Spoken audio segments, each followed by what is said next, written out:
Hello everyone, welcome to the commerce school. Concept of the day series का आज है 14th topic, जिसमें हम देखने वाले हैं अमलगमेशन, एब्जॉर्प्शन और रिकंस्ट्रक्शन। इन तीनों के बीच का डिफरेंस। तीनों सिमिलर साउंड करते हैं और बहुत बारी कंफ्यूजन हो जाता है कि अमलगमेशन, एब्जॉर्प्शन, रिकंस्ट्रक्शन सेम ही है, बट इनके बीच में ना बेसिक से डिफरेंस है और हम एक बार 2 मिनट में वो सब कवर कर लेंगे।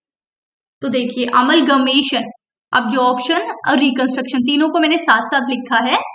अमलगमेशन में क्या होता है, all the companies are liquidated. जो भी कंपनीज के बीच में अमलगमेशन हो रहा है वो सारी कंपनीज लिक्विडेटेड होंगी, अमलगमेट करेंगी। जबकि अब्जॉर्प्शन में क्या होगा, only that company goes into liquidation whose business is purchase by another company.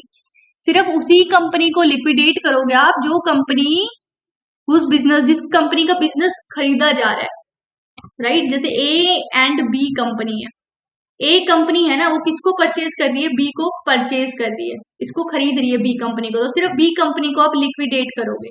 जिस कंपनी को खरीदा जा रहा है सिर्फ उसी कंपनी को लिक्विडेट किया जाएगा।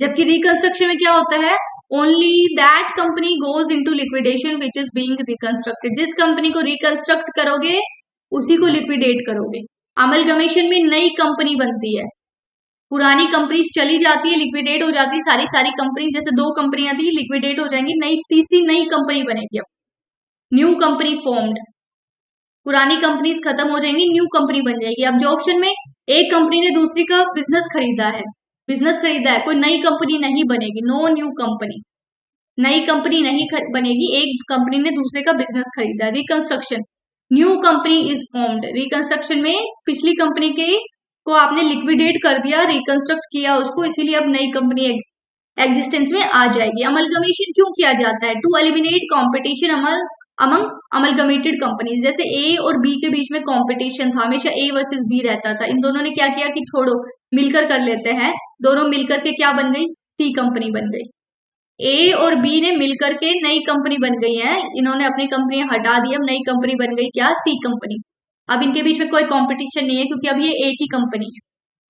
अब्जॉर्प्शन क्यों करते हो, बिजनेस को एक्सपेंड करने के लिए और इकोनॉमीज ऑफ स्केल को के फायदे लेने के लिए। जब आप बड़े लेवल पे प्रोडक्शन करेंगे तो आपको उसके बेनिफिट्स मिलते हैं, आपकी कॉस्ट ऑटोमेटिकली कम हो जाती है। तो अपने बिजनेस को एक्सपेंड करने के लिए आप अब्जॉर्प्शन करते हो, एक कंपनी दूसरी को खरीद लेती है अपना एक्सपेंशन के लिए, अपने बिजनेस को बढ़ाने के लिए। रिकंस्ट्रक्शन क्यों करते हो, जब आपको बहुत ज्यादा लॉस हो जाता है ना बिजनेस में बहुत ज्यादा, तो उन लॉसेस से बचने के लिए, राइट ऑफ करने के लिए, उन लॉसेस को राइट ऑफ करने के लिए आप अपनी कंपनी को लिक्विडेट कर देते हो, रिकंस्ट्रक्ट करते हो, एक नई कंपनी बना लेते हो, पुराने लॉस छोड़ो।